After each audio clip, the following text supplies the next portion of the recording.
할렐루야. 사랑하는 성도 여러분, 지난 한 주간 동안 주님 은총 안에서 평안하게 잘 지내셨습니까? 이제 저와 함께 기도하심으로 우리 대한민국 국부 이승만의 신앙 13, 14강 강의를 시작하겠습니다. 함께 기도하시겠습니다. 사랑이 많으신 하나님 아버지 감사합니다. 주님께서 오늘도 저희들에게 귀한 날 주시고 건강 주셔서 우리 주님 앞에 함께 모여 예배할 수 있도록 공부할 수 있도록 인도하여 주신 것 감사합니다. 주님 이 시간 처음 시간부터 마지막 시간까지 우리 주의 성령께서 함께 임재하여 주셔서 공부하는 저희들의 마음을 주께서 붙잡아 주시고 지혜와 총명을 허락하여 주셔서 주님께서 원하시는 것들을 알아가는 귀한 시간 될 수 있도록 역사하여 주시옵소서. 우리 조국 대한민국을 주께서 기억하여 주시사 날마다 성령의 권능으로 붙들어 주시고 악한 마귀 사탄의 장난이 더 이상 일어나지 않도록 주께서 인도하여 주시옵소서. 정강훈 목사님을 비롯하여 주님께서 원하시는 예수한국 복음통일 선교한국의 사명을 감당하기 위하여 이 일에 나선 모든 주의 성도들을 주께서 붙들어 주시사 항상 성령 충만하게 하여 주시옵시고 성령의 기름 부음으로 모든 일을 능력 있게 행하는 귀한 주의 자녀들이 되도록 주의 역사하여 주시옵소서. 악에게 지지 말고 선으로 악을 이기게 하여 주시옵소서. 마치는 시간까지 우리 주님께서 함께 하실 줄 믿사옵고 감사하며 예수님의 이름으로 기도하옵나이다. 아멘. 네, 우리 사도신경으로 신앙 고백하겠습니다. 전능하사 천지를 만드신 하나님 아버지를 내가 믿사오며 그 외아들 우리 주 예수 그리스도를 믿사오니 이는 성령으로 잉태하사 동정녀 마리아에게 나시고 본디오 빌라도에게 고난을 받으사 십자가에 못 박혀 죽으시고 장사한 지 사흘 만에 죽은 자 가운데서 다시 살아나시며 하늘에 오르사 전능하신 하나님 우편에 앉아 계시다가 저리로서 산 자와 죽은 자를 심판하러 오시리라. 성령을 믿사오며 거룩한 공예와 성도가 서로 교통하는 것과 죄를 사하여 주시는 것과 몸이 다시 사는 것과 영원히 사는 것을 믿사옵나이다. 아멘. 네. 예, 오늘은 우리 13강, 14강 공부할 차례인데요. 오늘은 특별히 이제 그 실체, 이 역사의 실체가 무엇인가 그런 얘기를 좀 같이 공부를 하려고 합니다. 오늘 네, 보여주십시오. 그래서 대한민국 지금 우리가 살고 있는 나라가 대한민국이잖아요. 대한민국 건국, 대한민국을 건국을 전후해서 이제 4대 근대화 세력이 있었다. 이제 이런 얘기죠.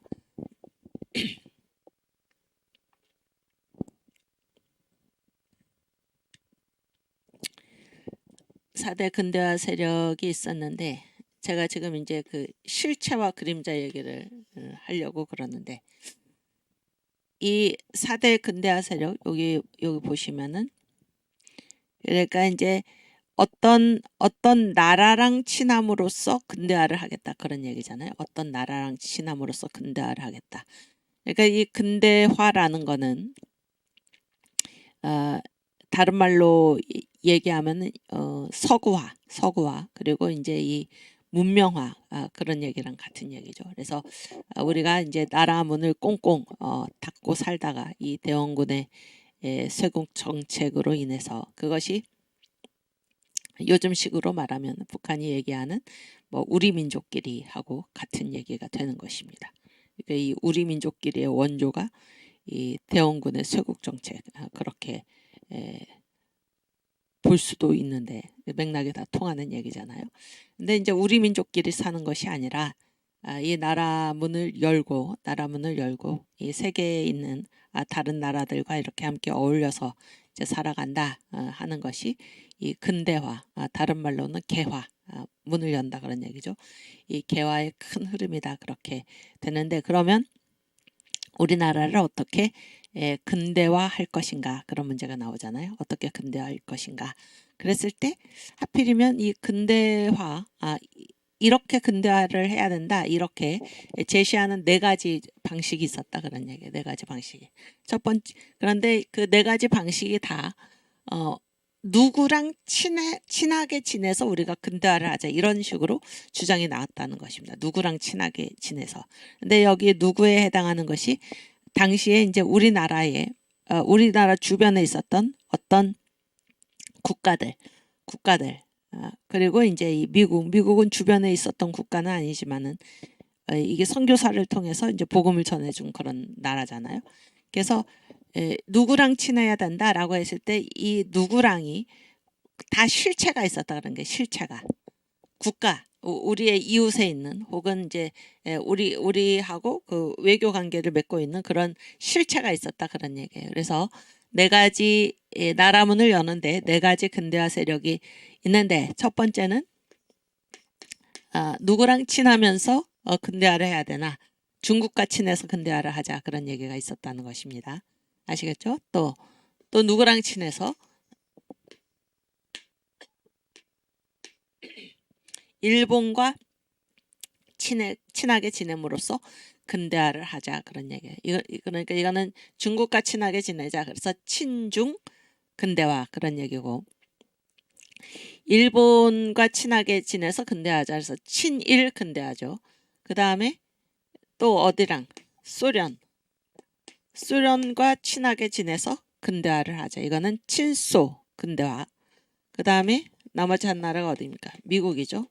미국과 친하게 지내서 근대화를 하자, 이거는 친미 근대화입니다.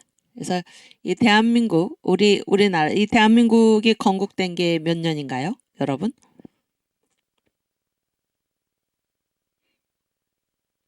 (1945년이지) 45년? 그러니까 잘했어. 45년이 아니지. 건국 45년은 해방이고 건국은 48년. 그렇지? 1948년. 그러면은 대한민국 건국을 전후해서 이제 근대화하겠다라고 했을 때, 이 중국과 일본은 친중 근대화, 또 친일 근대화, 친미 근대화하고 그 다음에 친소 근대화에서 가장 늦게 그 주장이 등장한 나라가 어느 나라일까요? 그러니까 근대화 얘기는 우리나라가 망하기 전부터,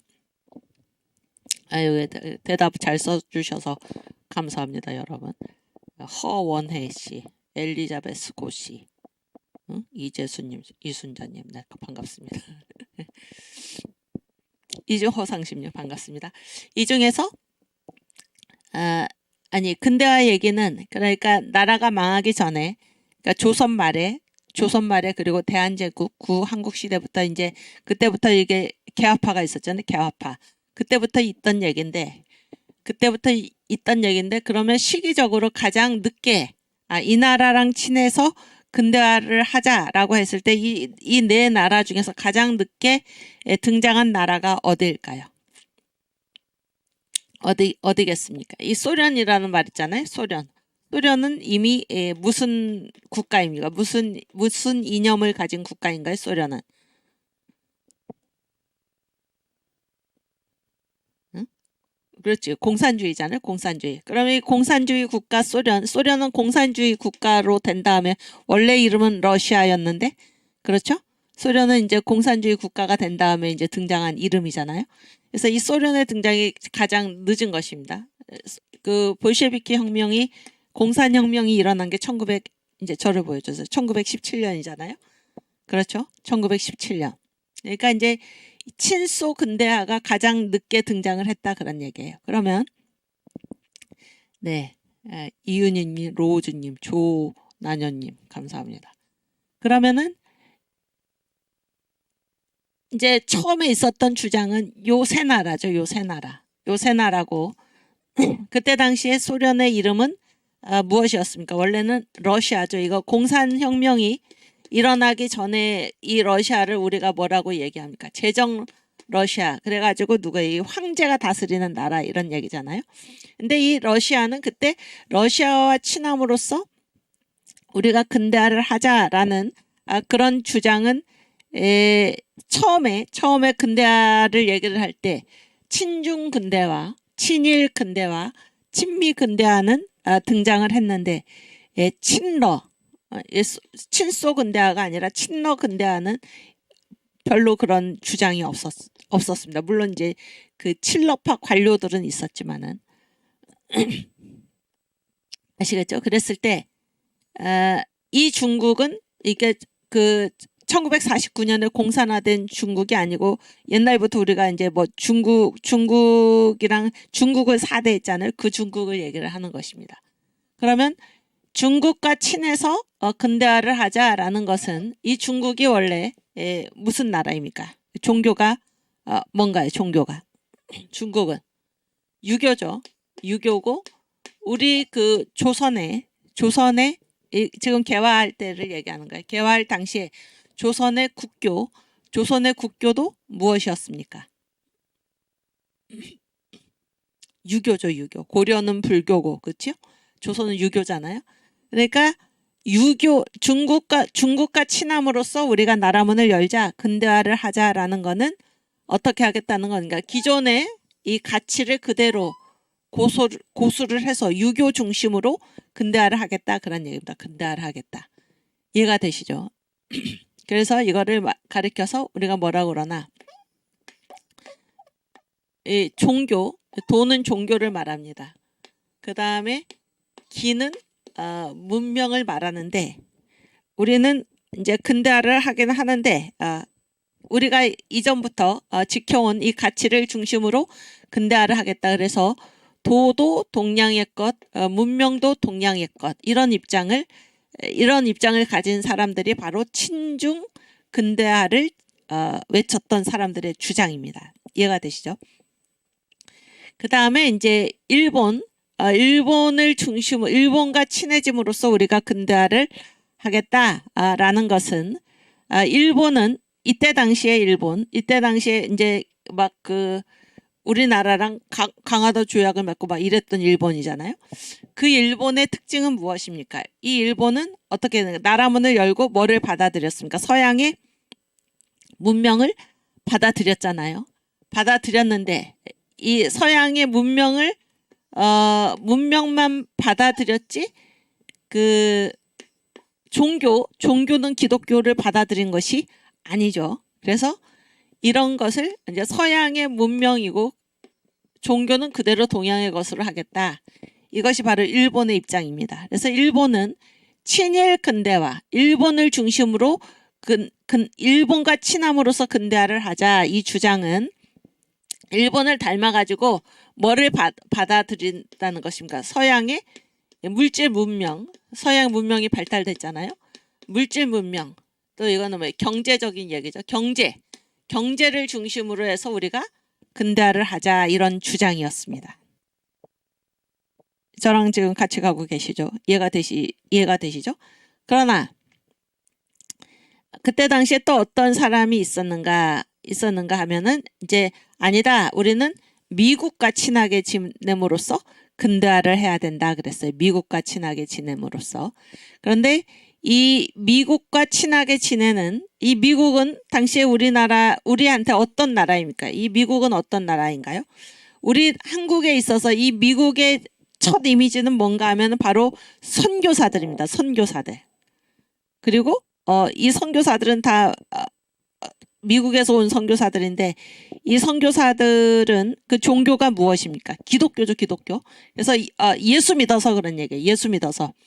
복음을 받아들이면 복음이 뭐를 변화시키나 이 나라를 변화시킨다 이런 입장입니다. 그래서 미국과 친함으로써 우리나라를 근대화하자라고 주장한 이 사람들은 뭐를 중심으로 근대화를 하겠다는 것입니다. 기독교 복음을 중심으로 해서 우리가 근대화를 하겠다라는 것이고 이것을 이 구조에다가 표현하면은 도도 어디의 것입니까? 서양의 것.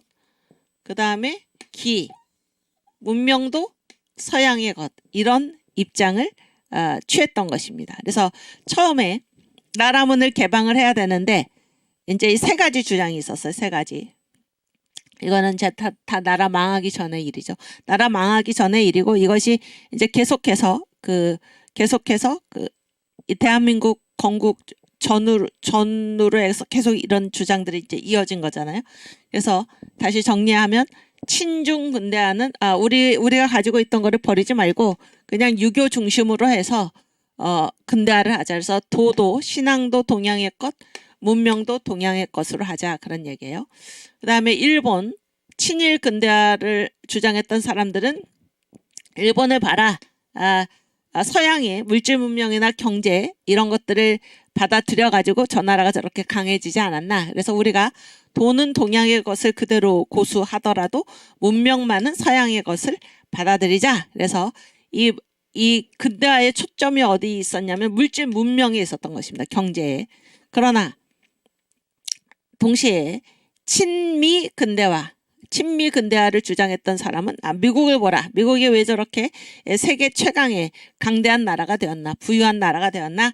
미국이 다 어떤 국가이기 때문이니까 기독교 국가이기 때문이다. 그래서 우리는 이 기독교를 받아들임으로써 다시 말하면 종교도 서양의 것, 문명도 서양의 것을 받아들임으로써 우리가 서구화해야 된다, 개화해야 된다, 근대화해야 된다 이런 주장을 했던 사람들입니다.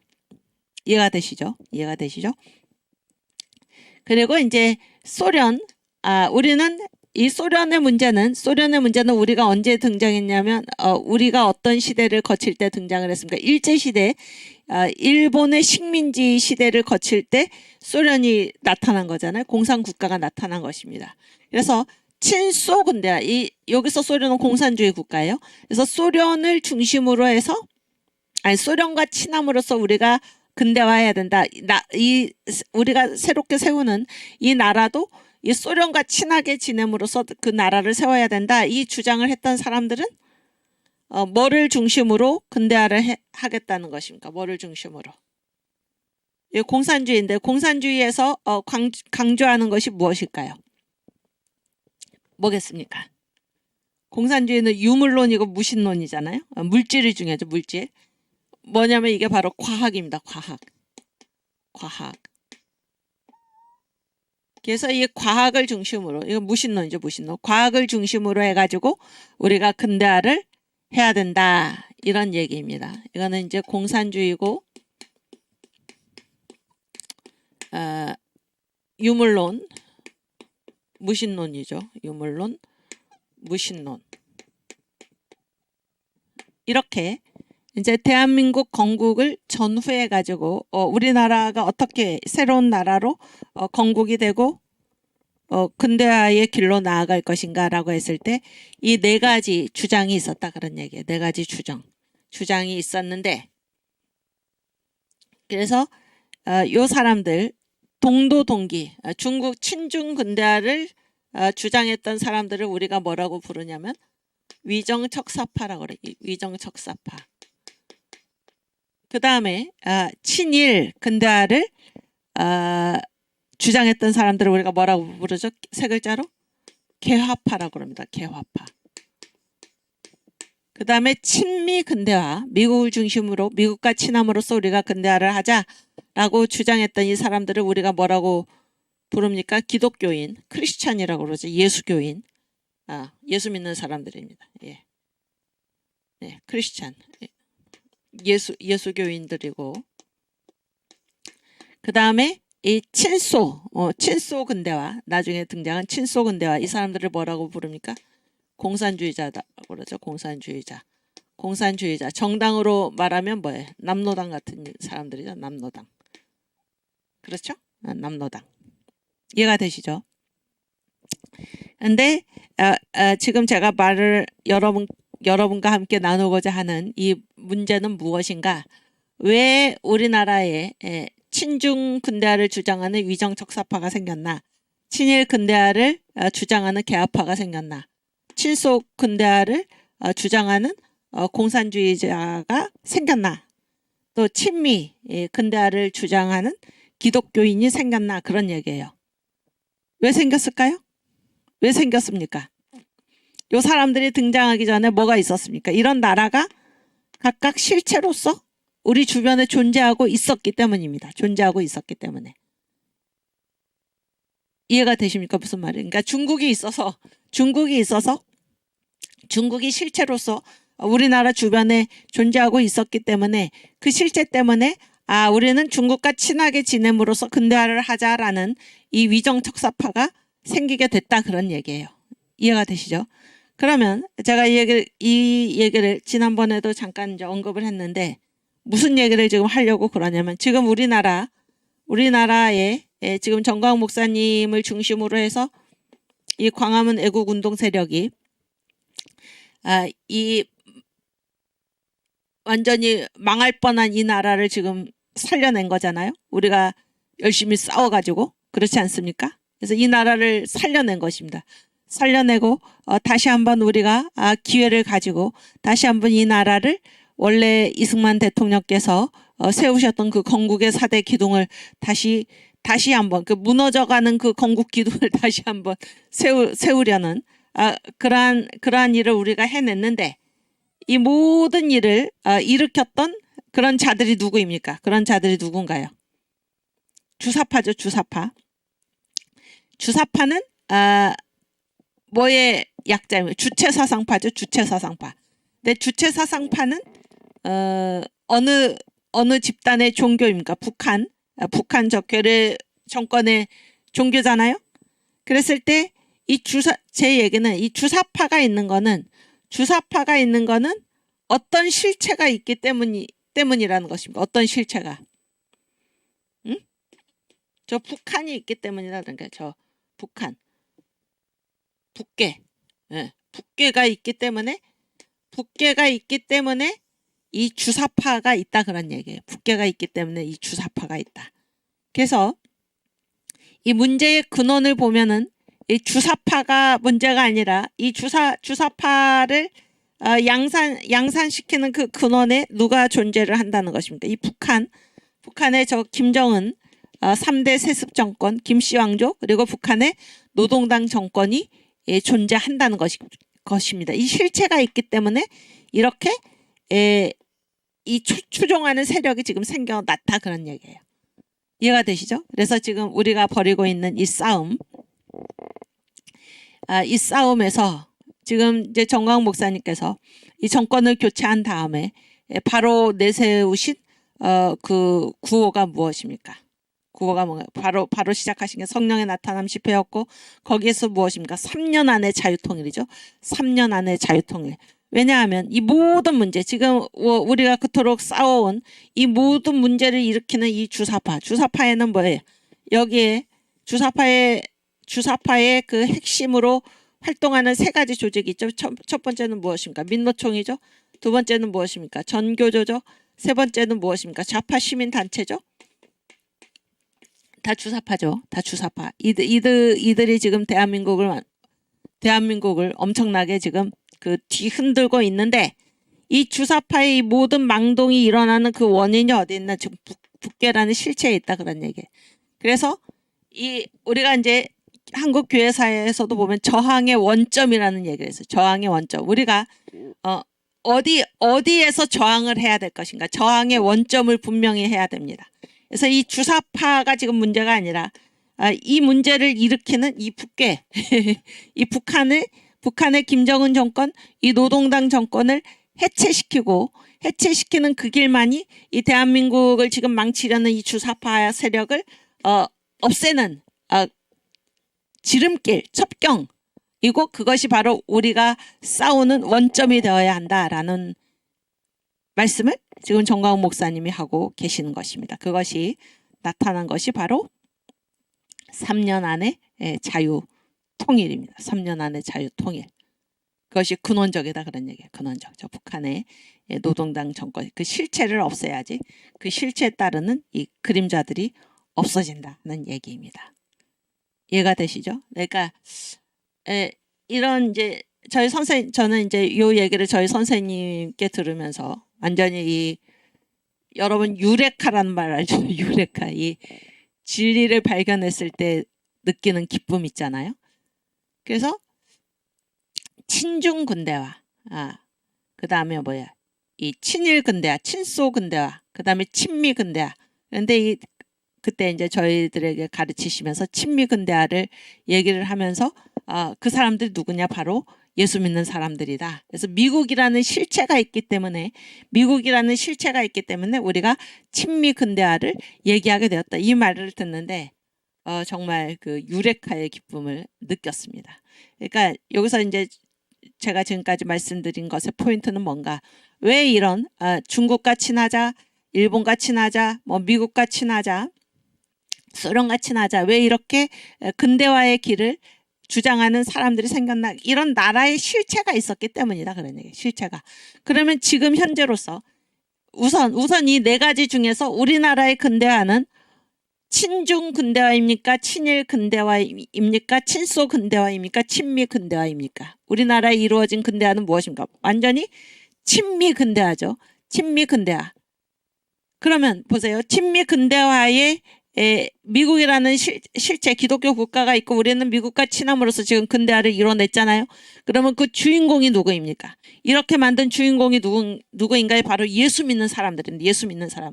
그러니까 이 지금 자유대한민국 체제, 우리는 지금 친미 근대화 때문에 이 자유대한민국, 이 나라가 지금 이토록 잘 사는 세계 10위에 또는 세계 7위에 막강한 국력의 국가가 되었는데, 그 실체가 뭔가 하면은 바로 미국과 친해서 이룬 근대화이고, 그 주인공들이, 그 주역들이 누구인가? 바로 예수 믿는 사람들이다. 그런 얘기예요. 예수 믿는 사람. 이 나라의 주인이 누굽니까?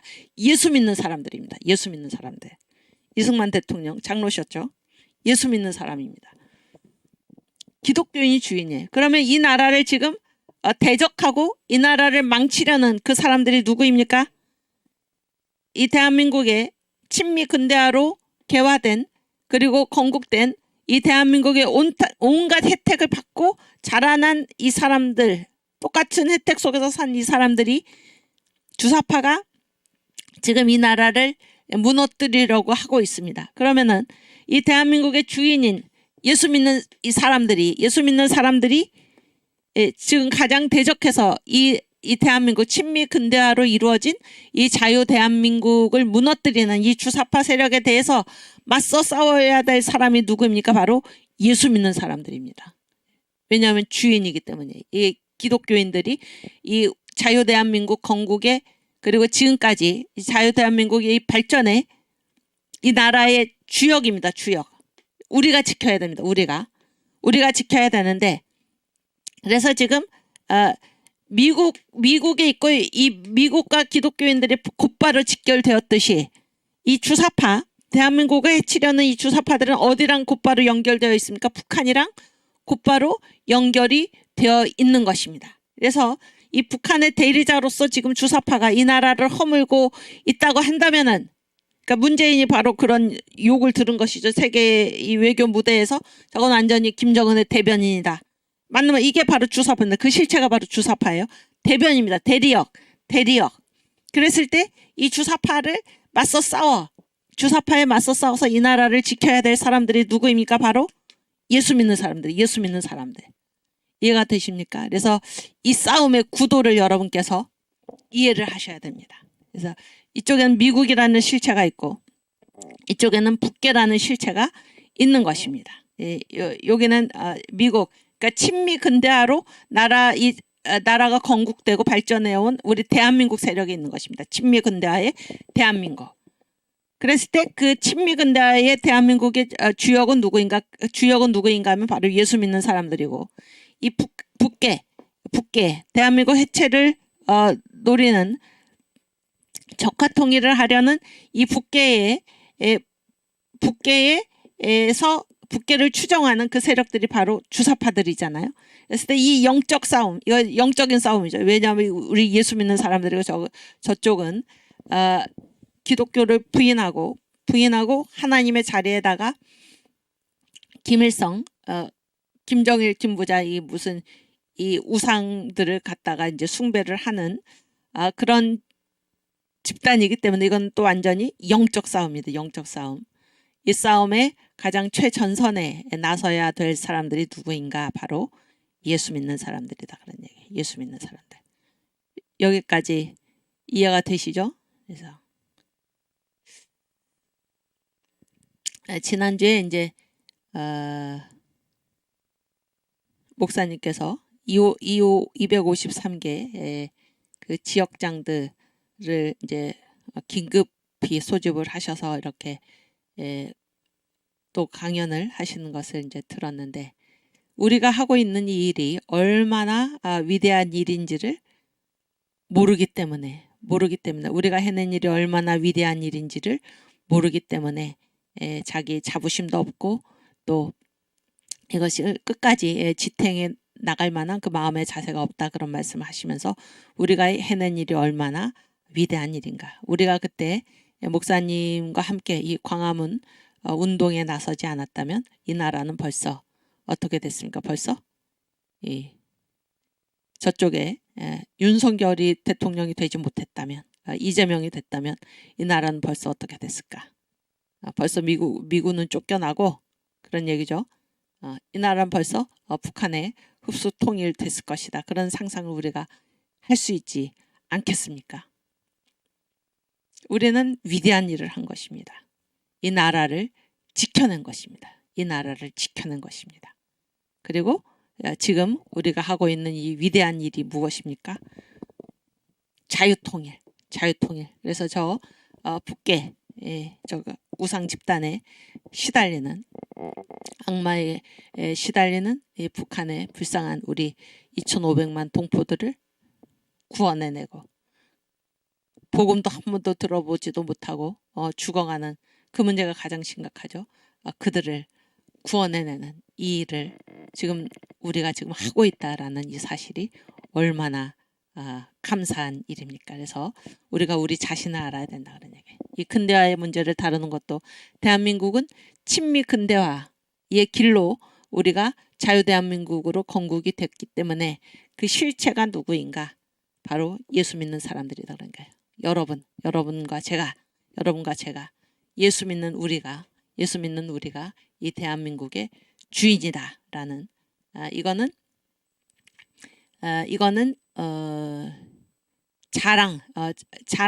자랑의 문제가 아니라 우리의 사명이다, 그런 것을 깨달을 수 있기를 바랍니다.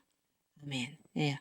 어떤 주장도 이 나라의 자유대한민국 건국으로 이어지지를 못한 것입니다. 그러나 오직 친미 근대화, 기독교로서 이 나라를 근대화하겠다. 이것이 성공을 했고, 그 결과가 무엇인가? 바로 이 자유대한민국의 건국과 지금까지 이어져 온 발전이다, 그런 얘기예요. 발전이다. 그 가장 요 친미 근대화의 길을 택한 사람들이 누군가? 바로 예수 믿는 사람들이고, 그래서 그런 의미에서 예수 믿는 사람들이 바로 이 나라의 주인이다 하는 것입니다. 주인이다.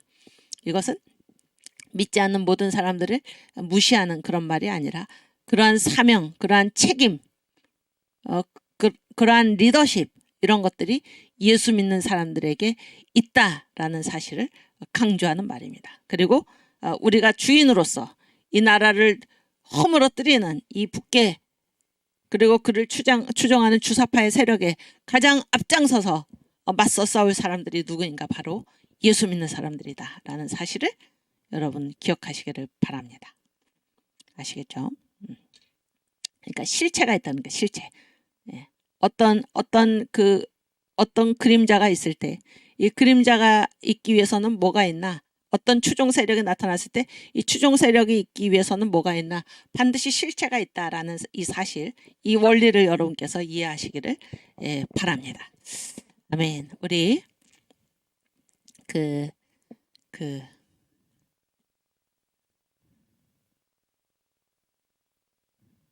상곡의 백합화 성도들이요. 상곡의 백합화 성도들이요.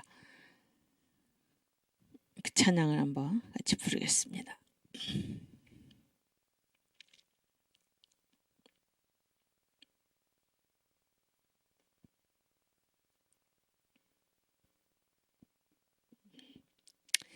그래서 여기 보면은 마귀는 우리의 믿음을 빼앗으려고. 그래서 이 모든 이 북한조차도, 제가 조금 이따가 이제 이 얘기를 계속 하겠는데, 북한조차도, 그러니까 이 세상에는 딱 두 질서가 있는 거예요. 예수께 속한 사람이 있는가 하면은 마귀에게 속한 사람이 있는 것입니다. 마귀에게. 그래서 마귀는 끊임없이 우리를 뒤흔들려고, 우리의 믿음을 빼앗으려고 별 일을 다 일으키죠. 별 일을 다 일으키는 것입니다. 그랬을 때 우리는 이 모든 것을, 이 모든 그 실체를 꿰뚫어 볼 수 있는 그런 눈이 우리에게 있어야 하는 것입니다. 아시겠죠? 우리 그런 거를 생각하면서 이 찬양을 함께 부르겠습니다. 성도행진곡이죠. 주기철 목사님이 부르셨던 노래입니다. 산곡의 백합화 성도들이여, 하늘의 저 나라를 바라보아라. 영광의 광채 속에 12 진주문, 우리를 위하여서 예비하도다. 세상에 살 길이 험할지라도 하룻밤을 지난 듯이 잠깐이로다. 영원 무궁 신천신지 평화의 세계, 그곳이 우리 살 곳 참본향이라. 들리네 큰 나팔 소리, 공중에 주님께서 나타나셨네. 고대하던 7년 동안 혼인잔치는 오늘이야 하늘 문이 열리었구나. 올라갔세 구름 타고서, 성신바람 불어오면 높이 올라가. 천군 천사 나팔 불며 환영하노라. 할렐루야 이 하루를 기다렸노라.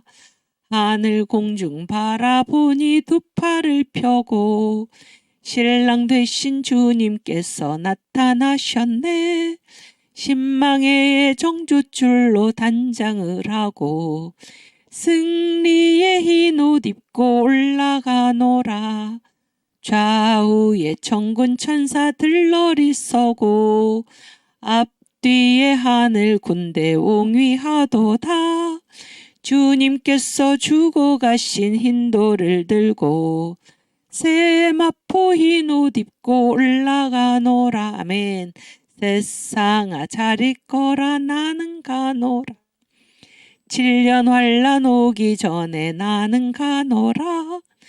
세상의 시달림도 이제 끝이고 최후의 대승리는 이것이란다. 아멘. 여러분, 우리가 지금 이 나라의 주인으로서, 주역으로서 이렇게 이 주사파 그리고 그 배후 세력인 북해, 그 실체인 북해와 맞서 싸우는 이유는 무엇입니까? 이것이 무슨 싸움이기 때문입니까? 영적 싸움이기 때문입니다. 영적 싸움. 우리가 하나님을 믿고 하나님이 부르시는 저 새 예루살렘을 바라보고 우리의 소망을 그곳에 두고 하나님의 뜻이 이 땅에서 이루어지기를, 그래서 우리 주님 오실 길을 예비하는 이 성교한국의 사명을 감당하기 위해서 우리가 지금 싸우고 있는 것입니다. 우리의 모든 최후 승리의 목표가 이 땅에만 있다면은 우리는 이런 싸움에 나서지 않을 것입니다. 이 땅으로 끝나고만 말다면. 그래서 제가 지금 이 땅에, 이 대한민국의 주인은 예수 믿는 사람들이다 라고 강의를 한 다음에 이 상곡회 백합화 성도들이여를 불렀는데, 이 상곡회 백합화 성도들이여는 뭐예요? 우리 주님 오셔서, 그렇죠? 우리 주님 오셔서 7년 환란 오기 전에 나는 간다. 그래서 우리 주님이 공중에 재림하실 때 우리도 다 휴가 된다, 이런 찬양이잖아요. 그리고 역사에서 떠난 것 같죠?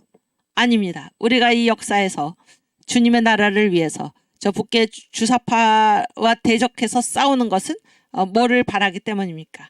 우리 주님 부르시는, 그래서 7년 환란을 겪기 전에 우리 주님 부르시는 이 휴거, 주님을 맞이하고, 그래서 이 부활체로 우리가 변화를 해서 어디에 들어가기 위함입니까? 주님 부르시는 메시아 왕국에, 천년 왕국에 들어가기 위함이 아닙니까? 그렇죠. 그래서 이 역사가 무슨 이 역사가 전부이다. 여기가 중요하다라는 사람은 이 땅에서 그래서 이 땅에 모든 관심을 두고 사는 사람들은 우리 예수 믿는 사람들과 같이 이러한 이 나라를 구하려는 이러한 운동에 나설 수가 없는 것입니다. 왜냐하면 이 신앙의 힘이 없기 때문입니다. 신앙의 힘이. 그러나 우리는 이 모든 것이 어디에서 비롯되었습니까? 신앙에서 비롯되었습니다. 신앙. 나라를 지키는 것도 무엇입니까? 우리의 사명으로 알기 때문입니다. 하나님께서 우리에게 주신 사명으로 알기 때문에 누구도 하나님으로부터 받은 사명 의식을 가지고 이 일에 나선 예수 믿는 사람들을 대적할 수가 없습니다. 대적할 수가 없어요. 그래서 우리는 이 일을 행하다가 무슨 일을 당한다고 하더라도 괜찮습니다. 죽으면 어디 갑니까? 천국 가면 되는 것이고 이 땅에 살 동안은 주님 위해서 살다가 또 주님께서 허락하시면은 우리가 죽으면 천국으로 가면 되는 것입니다. 어느 누구도 이 신앙 때문에 이 애국운동에 동참한 이 사람들을 막을 수가 없는 것입니다. 그렇죠? 이 대한민국의 소망은 오직 예수 믿는 사람들, 예수, 성령, 여기에 우리 예수님께, 성령님께 우리 대한민국의 소망이 있다. 그런 것이고 예수 믿는 여러분들이 바로 대한민국의 소망인 것입니다. 우리 대한민국 노래 부르겠습니다.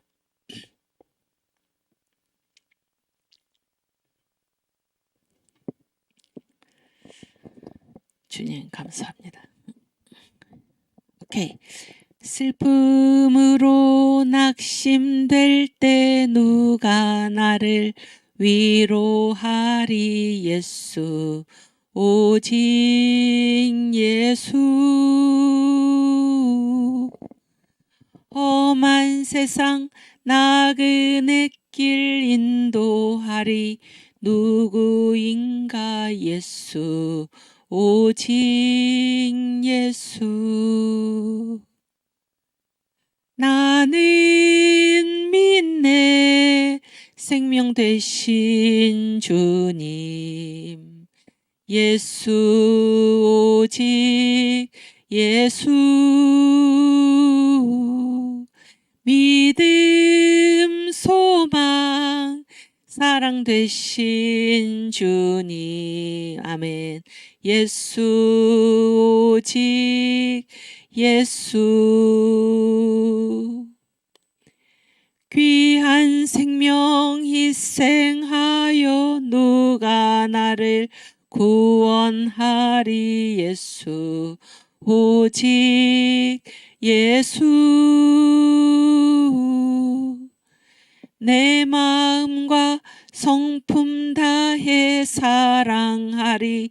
누구인가. 예수, 오직 예수. 아멘.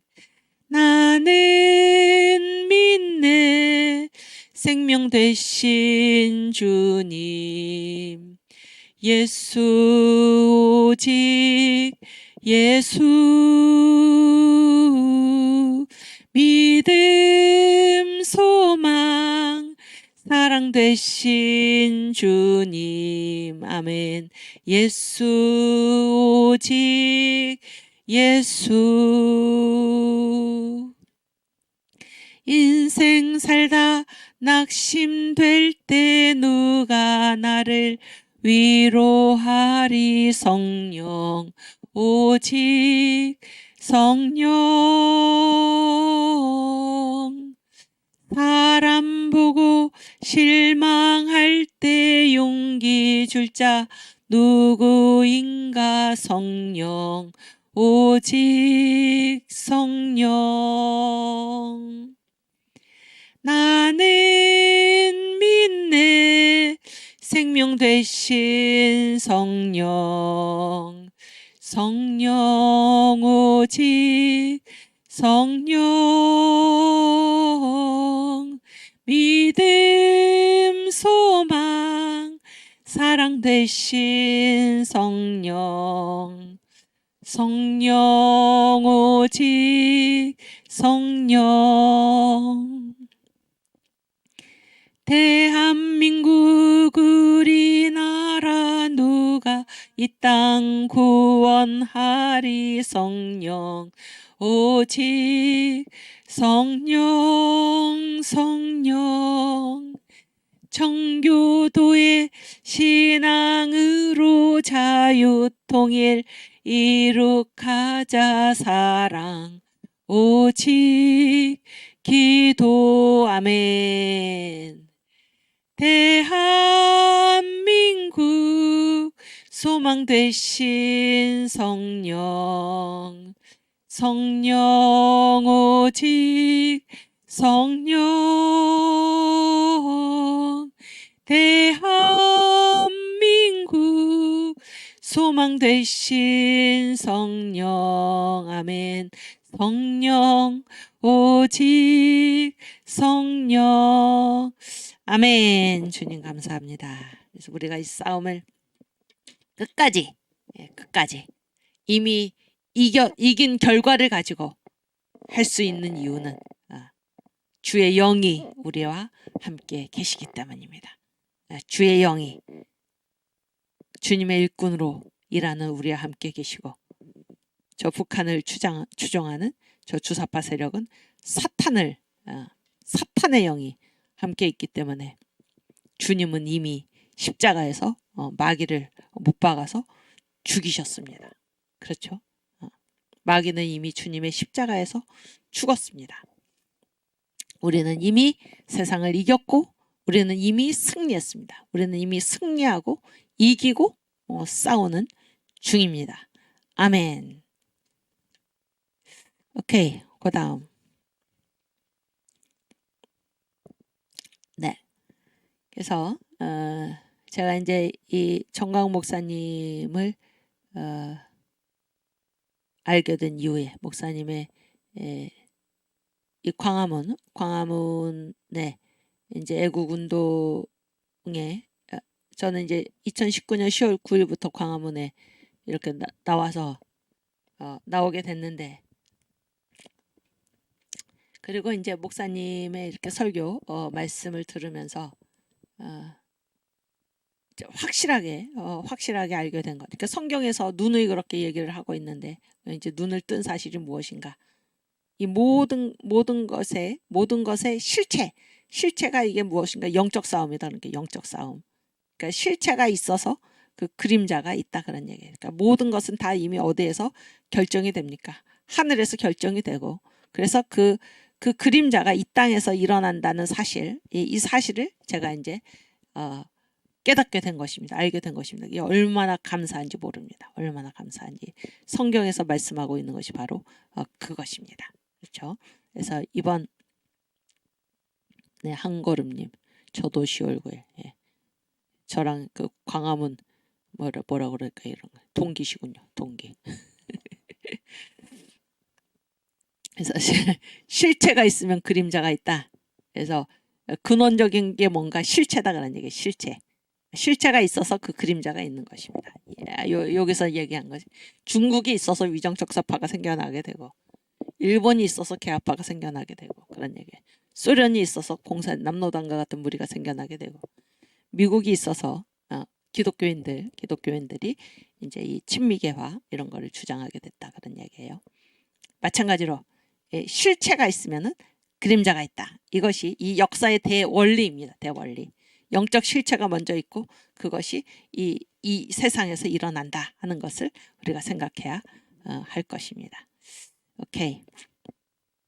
그래서 처음부터 보면 이제 욥기서에 보면은 하나님이 이제 천상에서 회의를 하세요. 하늘에서 회의를 하십니다. 회의를 하니까 그 회의에서 결정된 것이 어디에서 실현이 됩니까? 이 땅에서 실현이 되는 것입니다. 그래서 이 역사에서 일어나는 이 모든 일은 먼저 어디에서 다 이미 결정이 되나 하늘에서 결정이 되고, 그것이 이 땅에서 이루어진다라는 이 순서 관계를 우리가 분명히 해야 된다라는 얘기를 지금 드리는 것입니다. 그래서 욥기 1장 6절에서 22절 말씀 한번 보겠습니다.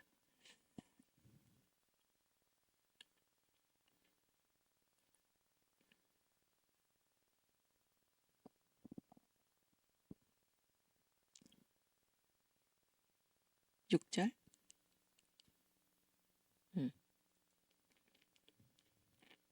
같이 읽겠습니다. 하루는 하나님의 아들들이 와서 여호와 앞에 섰고 사단도 그들 가운데 왔는지라. 하나님의 아들들은 천사를 얘기를 합니다. 7절 여호와께서 사단에게 이르시되 내가 어디서 왔느냐? 사단이 여호와께 대답하여 가로되 땅에 두루 돌아 여기저기 다녀왔나이다.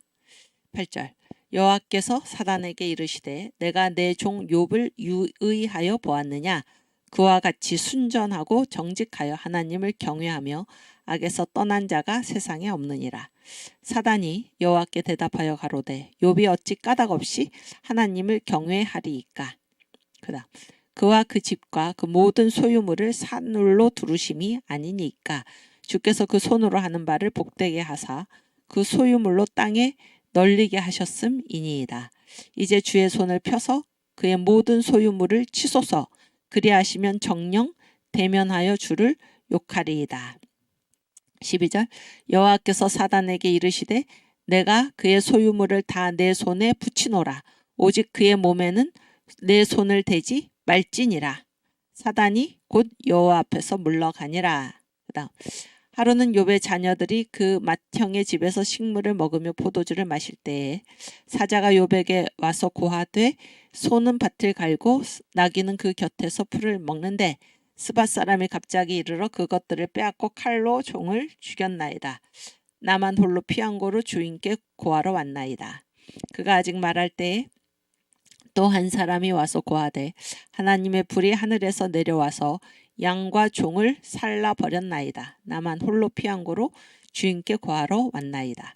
그가 아직 말할 때에 또 한 사람이 와서 고하되 갈대아 사람이 셋대를 지어 갑자기 약대에게 달려들어 그것을 빼앗으며 칼로 종을 죽였나이다. 나만 홀로 피한 고로 주인께 고하러 왔나이다. 그가 아직 말할 때에 또 한 사람이 와서 고하되 주인의 자녀들이 그 맏형의 집에서 식물을 먹으며 포도주를 마시더니 거친 들에서 대풍이 와서 집 내 모퉁이를 치매 그 소년들 위에 무너짐으로 그들이 죽었나이다. 나만 홀로 피한 고로 주인께 고하러 왔나이다 한지라. 네. 다음 욥이 일어나 겉옷을 찢고 머리털을 밀고 땅에 엎드려 경배하며 가로되 내가 모태에서 적신이 나왔사온즉 또한 적신이 그리로 돌아가올지라. 주신 자도 여호와시오 취하신 자도 여호와시오니 여호와의 이름이 찬송을 받으실지니이다 하고 이 모든 일에 욥이 범죄하지 아니하고 하나님을 향하여 어리석게 원망하지 아니하니라. 예, 좀 길었지만 다 읽었습니다. 여기 보세요. 지금 이제 욥이 땅에서 무슨 일을 당하나요? 욥이 사탄이 무슨 일을 벌입니까? 응? 사탄이 이제 무슨 일을 벌이나? 뭐 가축 이런 거 다 죽죠. 재산이죠, 재산. 뭐 가축이라든지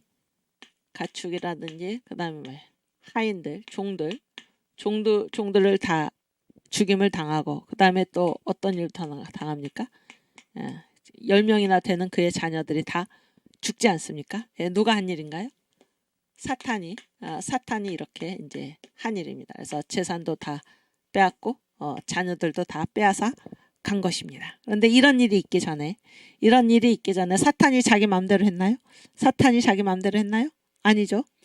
하나님께서 하늘에서 허락을 하신 것입니다. 하나님께서 하늘에서 이제 하나님이 사탄한테 내 종 욥을 보았느냐? 그래서 욥의 믿음을 완전히 이제 칭찬을 하시니까 사탄이 시기 질투가 나가지고 욥이 까닭없이 그러겠습니까? 그가 가진 재산이나 이 모든 것들을 하나님이 보호해 주시기 때문에 하나님을 섬기는 게 아닐까요? 이것들을 빼앗으면은 욥이 하나님을 원망할 것입니다. 하나님을 버릴 것입니다. 이렇게 사탄이 얘기를 하니까 하나님께서 뭐라고 얘기하십니까? 그의 몸에는 손을 대지 말고 나머지를 이제 사탄이 네 마음대로 해라 이렇게 말씀을 하시잖아요. 그래서 이런 하늘에서 하늘에서 하나님의 이 천상회의에서 일이 먼저 결정이 되고 나서 그 일이 어디에서 집행이 되는 것입니까? 이 땅에서 집행이 된다는 것입니다. 이해가 되시죠? 그래서 이 땅에서 우리가 겪는 이 모든 일 있잖아요. 우리가 겪는 모든 일, 이를테면은 이 사탄이 시기 질투가 발동해가지고 욥과 같은 의인을 막 그의 까닭 없이 그의 재산을 빼앗고 그의 자녀가 갑자기 죽고 이 모든 일이 일어나는 이것이 어디에서 이미 허락이 된 것입니까? 하늘에서 하나님께서 이미 허락하신 일이라는 것입니다. 이해가 되시죠? 그랬을 때 우리가 내가 당하는 고난이 유익하다 그런 말을 합니다. 당하는 고난을 당할 때 우리는 어떻습니까? 괴롭고 슬프고 힘들죠. 힘들지만은 그 가운데서도 고난의 영이 우리와 함께하면 이 고난을 견디는 것입니다. 주님께서 주시는 고난은 나를 더 선한 길로 하나님의 그릇으로 하나님의 종으로 가다듬기 위해서 나에게 주시는 고난이다라고 했을 때 우리는 고난을 당하면서도 기쁠 수가 있는 것입니다. 그래서 우리가 겪는 이 모든 일은 우리가 하나님과 관계가 없이 사탄의 손에 떨어져서 사탄이 이 막강한 힘으로 하나님의 손에서 우리를 빼앗아서 자기 마음대로 하는 것이 아니라 하나님의 허락하에서 우리에게 이런 고통을 주는 것입니다. 그 사실을 알 때 우리가 고난 당하는 것이 우리의 유익이라는 말을 할 수가 있는 것입니다. 이 모든 것을 누가 허락하셨나? 하나님께서 허락하셨고 하나님께서 나에게 주신 고난은 이 고난을 통해서 나를 더 좋은 길로, 선한 길로, 하나님의 길로 나를 인도하시기 위함이다라는 사실을 알 때 우리는 고난을 당하더라도 혹은 이 땅에서 무슨 일을 겪을지라도 욥과 같이 고백할 수가 있는 거예요. 주신 자도 하나님이시오.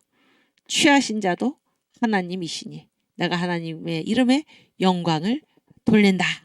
이런 태도를 취할 수가 있는 것입니다. 이해가 되시죠? 그러니까 여기에 지금 이 첫 번째 이 하나님의 천상에 하나님께서 하늘에서 결정하신 이 하나님의 뜻이 땅에서 그대로 실현된다 그러는 거예요. 땅에서 그대로 실현된다. 때로는 사탄을 통해서 우리에게 고난을 주실지라도 이것이 하나님이 허락하신 범위 내에서의 고난이다라는 사실을 기억하시길 바랍니다. 그래서 사탄이 자기 마음대로 우리를 갖고 놀 수 있는 것이 아니다 하는 것입니다. 이해가 되시죠? 그래서 순서가 뭔가? 어디가 실체인가? 하늘이 실체다는 거야. 하늘에서 결정된 것이 땅이 그림자죠. 이 땅에서 하늘에서 결정이 돼서 땅에서 실현이 된다 그런 얘기입니다. 이 순서를 여러분 꼭 기억하시길 바랍니다. 아시겠죠? 오케이. 그 다음에 다시 그 파워포인트. 두 번째는 무엇인가요? 두 번째는 아버지의 뜻이 주기도문이죠. 예수님께서 우리에게 가르쳐 주신 기도문이잖아요. 뭐라고 기도하라고 그랬습니까? 아버지의 뜻이 어디에서 이룬 것 같이 하늘에서 이룬 것 같이. 그렇죠? 먼저 어디에서 결정이 됐습니까? 하늘에서 결정이 된 것입니다. 그것이 어디에서 이루어집니까? 땅에서도 이루어지이다. 그래서 순서가 어디가 먼저입니까? 하늘에서 먼저 결정이 된 것입니다. 하늘에서 결정된 일이 이 땅에서도 이루어지는 것입니다. 이 순서를 아시겠죠? 실체가 어딘가? 실체가 하늘이다 그런 거예요. 하늘. 이 역사의 주인, 역사를 통치하시는 이 모든 통치의 실체는 누구인가 하면 바로 하나님이십니다. 하나님의 뜻이 이 땅에서 집행되는 것입니다. 이 땅에서. 그래서 우리가 이 역사를 살아가면서 어떤 일을 겪든지 간에 그 실체가 무엇인가라는 거를 우리가 꿰뚫어 볼 필요가 있습니다. 하늘에서 결정된 것이 이 땅에서 집행이 되는 것입니다. 그것을 다른 말로 하면 하나님이 허락하시지 않고는 이 땅에서 어떤 일도 일어날 수가 없는 것입니다. 그래서 이 땅에서 일어나는 모든 일은 누가 허락하신 것입니까? 하나님이 허락하신 것입니다. 우리가 그 사실을 우리 믿음의 눈을 떠서 그 사실을 바라보게 된다면 우리는 이 땅에서 살아갈 때 무슨 일을 겪을지라도 우리는 낙심하거나 낭망하거나 좌절할 필요가 없습니다. 왜냐하면 이 모든 일을 누가 주관하고 계십니까? 하나님이 주관하고 계셔서 하나님이 끝내 승리하시고 우리를 하나님께서 그분이 부르시는 저 새 예루살렘으로 우리를 이끌고 계신다는 이 사실을 알게 되면은 우리가 무슨 일을 겪든지 우리가 결코 낙심하거나 낭망할 좌절할 필요가 전혀 없다 하는 사실입니다. 그래서 하늘에서 먼저 뜻이 이루어지고 그것이 땅에서 집행이 된다 하는 것입니다. 아시겠죠? 또 보세요. 성경에 보면 뭐가 있습니까? 하나님의 설계도가 있어요. 하나님의 설계도. 그래서 성경에서 창세전에 이런 말이 많이 나옵니다. 창세전에. 창세전에라는 것은 이 세상을 창조하기 전에잖아요. 이 세상이 어느 세상인가? 이 아담의 나라입니다. 아담의 나라. 우리가 살고 있는 이 아담의 나라.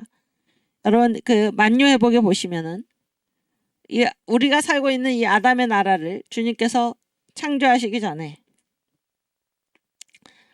먼저 뭐가 있었습니까? 뭐가 있었나요? 누구의 나라가 있었습니까? 천사의 나라를 주님께서 창조하셨죠. 천사의 나라. 천사를 먼저 창조하셨는데 이 천사가 반역해서 하나님을 대적해가지고 이 완전히 심판을 받았죠. 그리고 한참 헤아릴 수 없는 시간이 흐른 다음에 주님께서 다시 어떤 나라를 만드셨습니까? 아담의 나라. 아담의 나라를 창조하신 것입니다. 창세전에. 그러니까 이 세상을 창조하시기 전에라는 것은 바로 이 아담의 나라를 얘기를 하는 것인데 주님께서 이 아담의 나라를 창조하실 때 그냥 창조하신 것이 아니라 뭐가 있었다는 것입니까? 하나님의 설계도가 있었다는 거예요. 창세전에 먼저 하나님의 계획이 있었다는 거예요. 하나님의 계획. 여기 다시 보여주세요. 그것이 하나님의 설계도입니다. 하나님의 설계도. 파워포인트 다시 올려주세요. 그래서 하나님의 설계도가 이미 있었고 이것에 따라서 하나님께서 이 세상을 창조하시고 지금까지 이 역사를 이 설계도에 따라서 진행하고 계신 것입니다. 이해가 되시죠?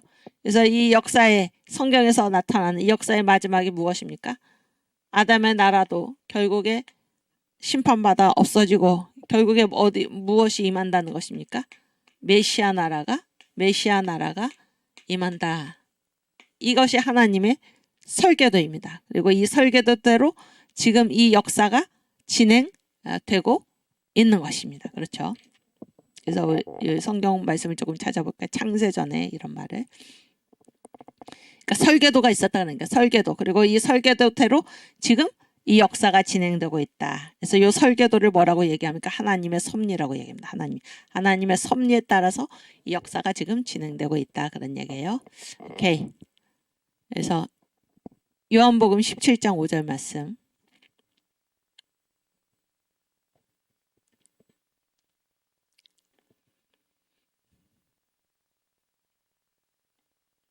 예수님의 기도죠.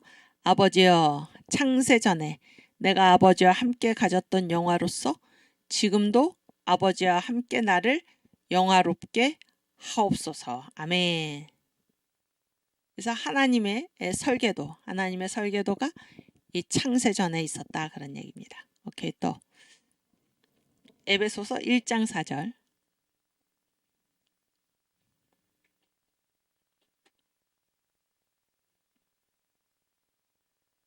곧 창세전에 그리스도 안에서 우리를 택하사 우리로 사랑 안에서 그 앞에 거룩하고 흠이 없게 하시려고. 여러분 눈이 번쩍 뜨이지 않습니까? 우리를 언제 택하셨습니까? 창세전에. 창세전에 그리스도 안에서 우리를 택하사 우리를 구원하시기로 주님께서 창세전에 예수 안에서 우리를 택하셨다. 얼마나 감사합니까? 우리가 얼마나 귀한 존재입니까? 그렇죠? 또 출애굽기 25장 9절 말씀.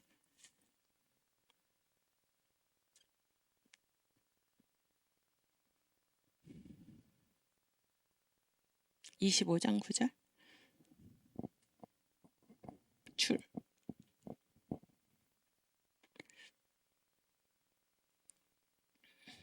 보세요.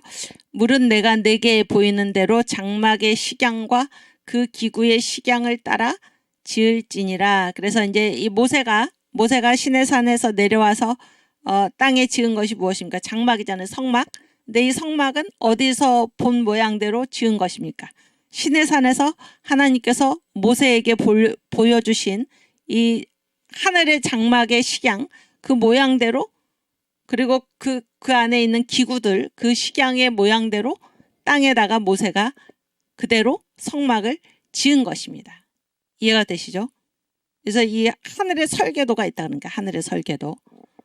그리고 그것을 보고 그것이 이 땅에서 그 모습대로 지금 지었다 그런 얘기를 지금 하고 있는 것입니다. 오케이, 그 다음 히브리서 8장 5절 마찬가지 말씀이죠. 히브리서 8장 5절.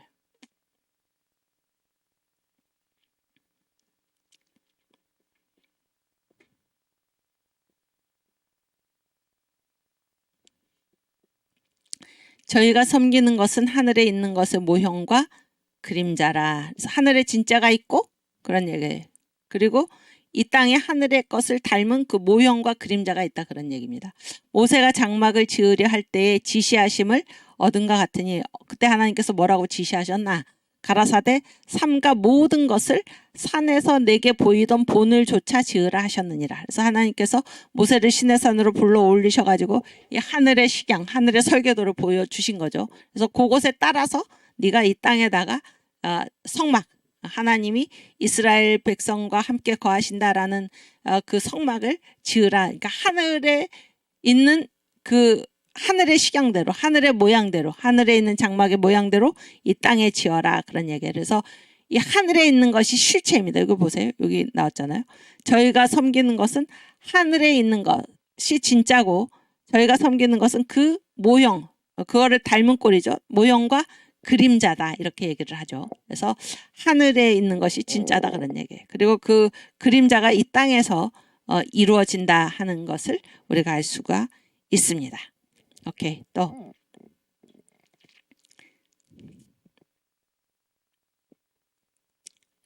예, 파워포인트 올려주세요. 그 다음에 이제 이게 다 같은 얘기인데 지금 말씀의 사실과 체감의 사실. 말씀의 사실은 무엇입니까? 말씀의 사실은 어디에 기록된 것입니까? 이게 성경 말씀. 성경 말씀에 이제 하나님의 말씀 기록이 돼 있죠. 근데 이 성경에서 말씀하시는 것이 다 사실이죠. 왜냐하면 하나님의 말씀이니까.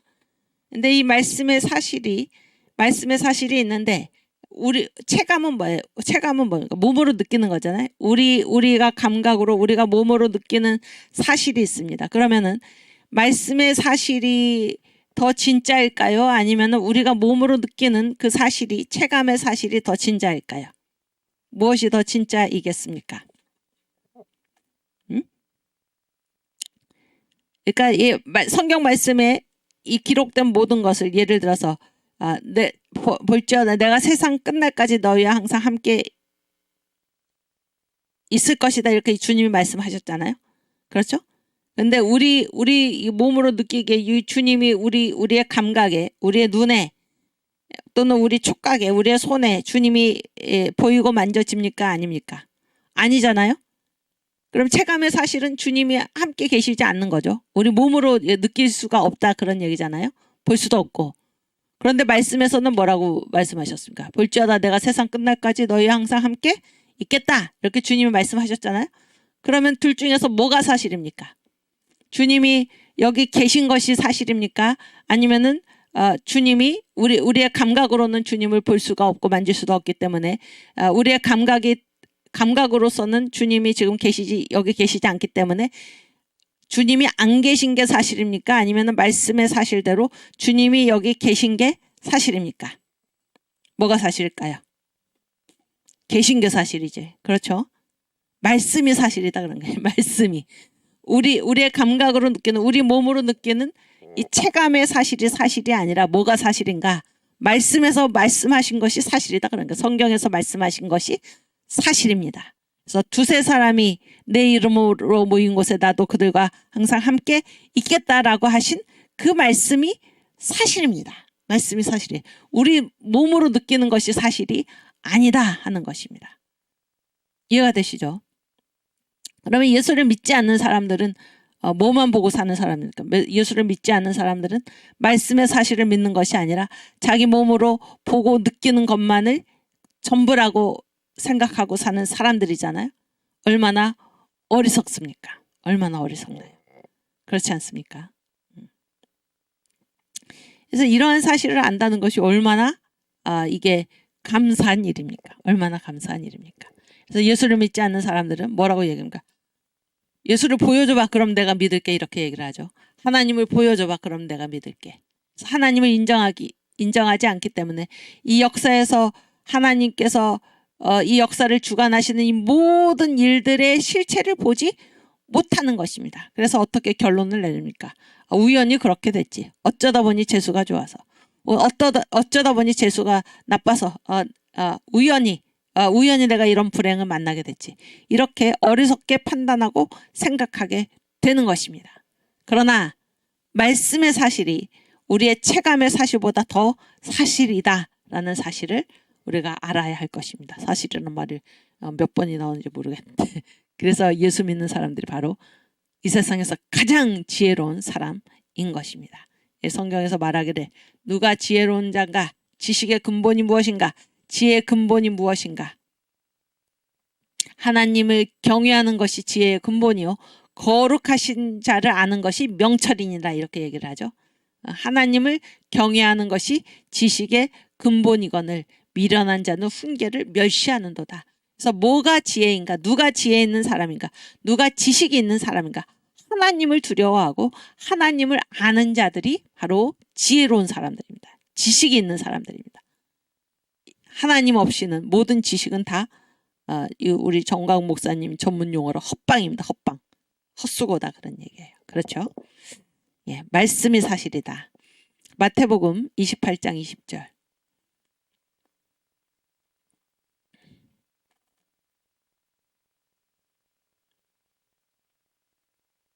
28장 20절.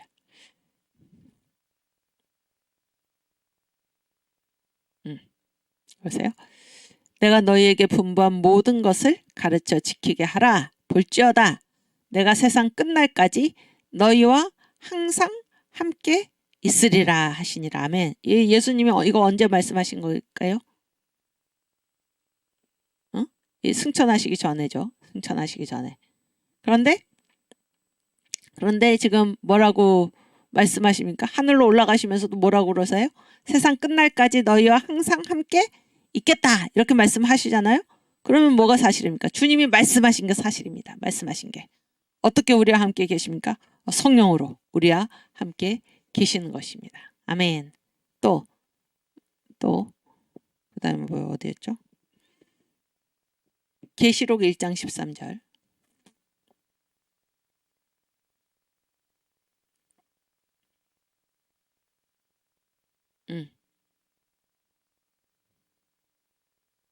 미안해. 거의 12절. 몸을 돌이켜 나더러 말한 음성을 알아보려고 하여 돌이킬 때에 7 금촛대를 보았는데 촛대 사이에 인자 같은 이가 발에 끌리는 옷을 입고 가슴에 금띠를 띠고. 그렇죠? 그 맨 밑에 1장 맨 끝에. 아니 1장 더.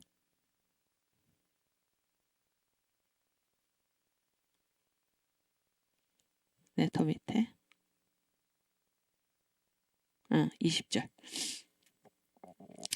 내가 본 것은 내 오른손에 7별의 비밀과 7 금촛대라. 7별은 7교회의 사자요. 7 촛대는 7 교회니라 이렇게 나오죠. 그래서 이게 이 교회, 촛대가 지금 교회인데 이 사도 요한이 지금 환상을 보게 된 거잖아요. 주일날 예배하러 갔다가 환상을 보게 됐는데 촛대 사이로 인자 같은 이가 끌리는 옷을 입고 거니시는 것을 봤다 그런 얘기예요. 근데 인자 같은 이가 누굴까요? 예수님이잖아요. 예수님이 촛대가 누굽니까? 7 촛대는 7 교회니라. 그래서 이 교회가 뭐예요? 우리가 교회잖아요. 예수 믿는 성도가 교회 아닙니까? 그래서 이게 뭐예요? 예배할 때 우리가 주님의 이름으로 모여 예배할 때 예배하는 성도들 사이로 누가 다니시는 것입니까? 끌리는 옷을 입고 우리 주님이 거니시는 것입니다. 그래서 제가 이제 정광 목사님께 여러분들 이 설교를 많이 들으셨고 또 설교를 시작하실 때마다 뭐라고 말씀하십니까? 지금도 촛대 사이로 끌리는 옷을 입으시고 다니시는 우리 주님의 옷자락을 붙들고 우리 육신의 모든 질병과 마음의 모든 공고와 삶의 모든 문제가 해결되는 역사가 일어나게 해주십시오. 이렇게 기도를 하시잖아요. 축복 기도를 하시죠. 왜냐하면 그것이 사실이기 때문입니다. 예배하는 우리들 사이로 예수님이 끌리는 옷자락을 입으시고 거니셔서 예수께서 이 땅에 계실 때 일으키셨던 모든 기적들을 지금 예배할 때에 주님께서 일으키시는 것입니다. 이제 전 목사님의 설교 중에 이 부분을 말씀하실 때 어떻게 말씀하셨는지 제가 그대로 전해드릴게요. 뭐 그대로 제가 그 들은 요지대로. 그래서 이제 사도 요한이 지금 반모섬에 유배를 갔잖아요. 유배를 갔는데 그러니까 예수님의 12제자는 다 어떻게 됐어요? 다 순교를 했는데 사도 요한만 순교를 안 한 게 아니고 사도 요한도 이제 순교에 처해졌죠. 그러니까 형이 집행이 됐는데 이 뭐 끓는 기름 가마에다가 이렇게 던져서 그렇게 이제 죽이는 그러한 그 형이 집행이 되는데 끓는 기름 가마에 던져졌던 사도 요한의 몸이 이렇게 튕겨져 나온 것입니다. 그래서 로마의 법에 이렇게 죽이기로 작정된 자, 그러니까 사형이 집행된 자가 죽지 않았을 때는 이제 그 더 이상 죽이지 않는다. 그래서 이제 그 유배를 보낸 것이죠. 그래서 반모섬에 가서 이제 유배 생활을 하는데 어김없이 주님의 날 주일이 돌아왔고 그래서 주일에 예배하기 위해서 이제 사도 요한이 예배하는 중에 환상을 보게 되었는데 그때 이 촛대 사이로 7촛대, 촛대가 교회잖아요. 촛대 사이로 끌리는 옷자락을 입고 거니시는 예수님을 보게 된 것입니다. 그래서 사도 요한이 비로소 깨달았다는 거예요. 왜냐하면 이 사도 그때 즈음에 이제 예수께서 승천하신 지 한 80년? 아니 80년은 아니고 한 60년 70년 이 정도 되는 시간인데 사도 요한이 60년 전에 70년 전에 예수를 마지막으로 배웠는데 승천하시기 전에 마지막으로 배웠는데 그때 다시 예수님을 본 것이잖아요. 본 것인데 사도 요한이 깨달았다는 거예요. 그래서 내가 그동안 베드로와 함께 혹은 내가 예배를 드리면서 성령 세례를 집행하면서 이 모든 일에서 일어났던 그 놀라운 기적들이 이게 어떻게 된 일인가 했는데 주님이 그 자리에 함께 계셔가지고 주님께서 일으키신 것이구나라는 것을 촛대 사이로 끌리는 옷자락을 입으시고 거니시는 예수님을 보고 알게 됐다 그런 얘기입니다. 이게 그래서 그러한 기적들이 일어난 것이구나라는 그 사실을 알게 됐다 그런 얘기입니다. 여러분 이 계시가 이 사도 요한이 본 계시가 사도 요한을 위해서 거기에 기록되었을까요? 이 성경 말씀을 읽는 우리들에게 말씀하시는 것입니다. 그래서 우리는 사도 요한과 같이 그 환상을 직접 보지는 않았지만 사도 요한이 본 이 말씀 그 환상을 기록한 이 말씀을 보고 우리도 똑같은 환상을 보는 것과 마찬가지입니다. 그래서 우리로 하여금 뭐를 알게 합니까? 우리가 예배할 때 예수님께서 거기 함께 계시는구나. 예수님께서는 뭐라고 우리에게 약속하셨나? 볼지어다 내가 세상 끝날까지 너희와 항상 함께 있으리라. 이렇게 약속하신 주님께서는 그의 말씀을 어기실 필요도 없고 그 약속을 안 지키실 필요도 없는 것입니다. 주님의 말씀대로 우리가 우리의 눈으로 주님을 보지 못하고 우리의 손으로 만지지 못할지라도 주님께서 그 말씀하신 말씀대로 여기 예배하는 우리와 예수의 이름으로 모여서 예배하는 우리와 함께 계시다. 주를 믿는 성도들과 함께 계시다라는 사실을 우리가 의심할 필요가 전혀 없는 것입니다. 그래서 다시 한번 결론적으로 말하면 말씀의 사실이 우리 체감의 사실보다 더 사실입니다. 이해가 되시죠? 우리 체감의 사실보다 더 사실이다. 이 사실을 우리가 꼭 기억해야 할 것입니다. 오케이. 또 고린도전서 13장 10절 말씀.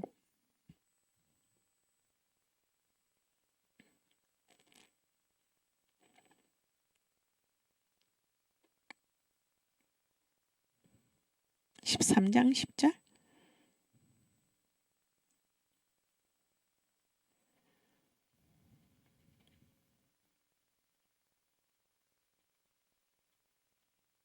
네. 자, 보세요. 온전한 것이 올 때에는 부분적으로 하던 것이 패하리라. 그래서 여러분 실체와 그림자 중에서 뭐가 실체입니까? 저 무슨 말이죠? 실체와 그림자 중에서 무엇이 온전한 것입니까? 그렇지. 실체가 온전한 것이죠. 그러니까 여기 이 말씀. 온전한 것이 올 때에는 부분적으로 하던 것이 패하리라. 그래서 지금 이 땅에서 우리가 살아가고 있는 이 상태는 뭐예요? 그림자의 상태잖아요. 그림자. 그러니까 우리가 부분적으로만 알 수가 있는 것입니다. 부분적으로만. 그러나 우리는 마침내 어디에 갈 것입니까? 하늘나라에. 그렇죠? 하늘나라에 온전한 것이 우리에게 임하는 것입니다. 메시아 왕국이 우리에게 임하는 것입니다. 그래서 여기서 우리가 그림자로서 부분적으로 알고 있던 것, 부분적으로 행하던 그 모든 것이 온전한 것이 오면 이 부분적으로 하던 것은 다 어떻게 됩니까? 없어지게 되는 거죠. 없어지게 되는 것입니다. 그것을 얘기하는 것입니다. 그래서 하나님의 뜻, 하나님의 역사 섭리 이것이 실체입니다. 하나님의 보좌에서 결정된 그것이 실체이고 그것이 그림자로서 이 땅에서 그대로 집행이 되는 것입니다. 이해가 되시죠? 그러니까 우리가 이 역사를 어떻게 볼 것인가. 여기에 있는 것이 전부이다가 아닙니다. 여기에 있는 것이 전부가 아니고 여기에서 이루어지는 것은 하늘에서 결정된 것이 여기에서 이루어진다. 이 선후 관계를 우리가 분명히 알고 살아야 할 것입니다. 그것이 바로 신앙입니다. 이해가 되시죠? 이 선후 관계, 하나님의 뜻이 이 역사에서 집행된다라는 이 사실을 알 때만이 우리가 무슨 일을 당하더라도 흔들림 없이 신앙을 가지고 나아갈 수 있는 것입니다. 이해가 되시죠? 오케이. 또 전도서 3장 10절 말씀. 전도서 3장 10절 말씀.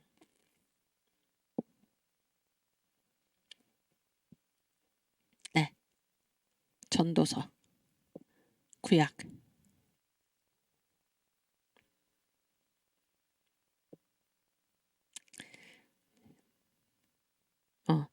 하나님이 인생들에게 노고를 주사 애쓰게 하신 것을 내가 보았노라. 11절. 하나님이 모든 것을 지으시되 때를 따라 아름답게 하셨고 또 사람에게 영원을 사모하는 마음을 주셨느니라. 그러나 하나님의 하시는 일의 시종을 사람으로 측량할 수 없게 하셨도다. 여기 보세요. 영원을 사모하는 마음. 영원을 사모하는 마음. 그러니까 뭐가 실체입니까? 영원이 실체죠. 영원, 하나님. 영원이 실체이고 이 실체가 있기 때문에 우리한테 뭐가 생겼습니까? 영원을 사모하는 마음이 있는 것입니다. 우리에게 영원을 사모하는 마음이 있다는 것은 뭐가 있다는 것입니까? 영원이 있다는 거예요. 이해가 되시죠? 이거를 이제 요즘 광화문 가정교회 TV 거기에서 이제 전 목사님이 지금 그 하나님께서 예비하신 것을 알자 이 설교 이전에 7주 총동원 주일 설교를 하셨잖아요. 그 중에 이제 살아계신 하나님께서 살아계시다 하는 것을 우리가 어떻게 알 수 있나? 우리한테 영원을 사모하는 마음이 있다는 거야. 사람들은 누구나 이 신을 찾아 헤매는 그러한 본성이 우리한테 있다는 거예요. 그거는 누가 계시다는 것이니까 하나님이 계시다라는 사실을 입증한다 그런 얘기입니다. 이게 같은 얘기예요. 우리한테 영원을 사모하는 마음이 있다는 거는 하나님이 계시다 그런 얘기. 하나님이 계시다. 그래서 그 설명에서 이걸 어떻게 설명을 하셨나? 그러니까 이 멀쩡한 여자아이들 또는 남자아이들이 어릴 때는 별로 그런 일이 없다가 12살, 13살이 되면은 어떻게 합니까? 여자아이는 어떻게 해요?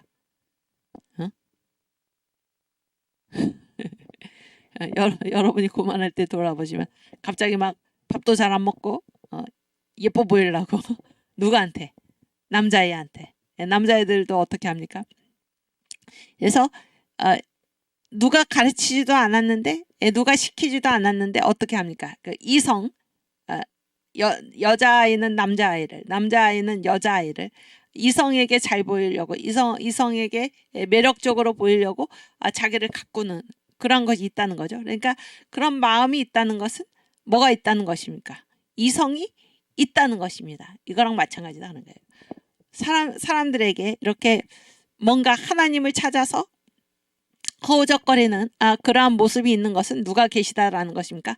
하나님이 계시다라는 것입니다. 이해가 되시죠? 그래서 이 땅에서 어떤 현상이 있다, 어떤 그림자가 있다라는 것은 반드시 그 실체가 하늘에 있다라는 그러한 사실이다라는 것을 지금 말하고 있는 것입니다. 오케이. 또 고린도전서 12장 27절. 이거는 이제 뭐 여기 보면 한번 찾아볼게요. 고린도전서 12장 27절.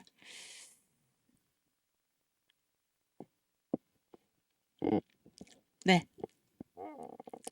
너희는 그리스도의 몸이요 지체의 각 부분이라. 아멘. 그래서 우리 믿는 성도들 있잖아요. 우리 믿는 성도들, 우리가 누구의 몸입니까? 그리스도의 몸이죠. 그리스도의 몸. 그래서 이 성도들이 이제 그리스도의 몸을 이루는 것입니다. 그래서 그리스도가 계시고 그리스도가 계셔서 이 성도들이 그리스도의 몸을 이룬다, 이런 얘기입니다.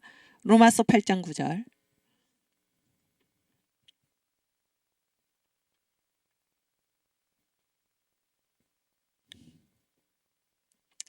만일 너희 속에 하나님의 영이 거하시면 너희가 육신에 있지 아니하고 영에 있나니 누구든지 그리스도의 영이 없으면 그리스도의 사람이 아니라. 그래서 우리가 예수님께 속한 사람이다 라는 그 사실은 어디에서 결정이 됩니까? 우리 안에 뭐가 있어야 됩니까?